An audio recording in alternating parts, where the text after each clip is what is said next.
जी viewers, तो आज की वीडियो में हमने आपके लिए M16A4 लाया है और इसकी ब्रस्ट यानी तीन राउंड ब्रस्ट के फायर वीडियो आप लोगों के साथ शेयर करते हैं।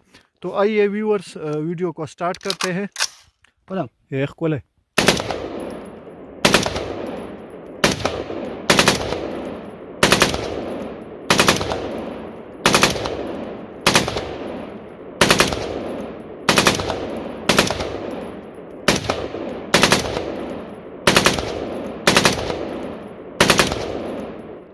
जी व्यूअर्स, तो आपने इसका फायर और साउंड क्वालिटी देख लिया।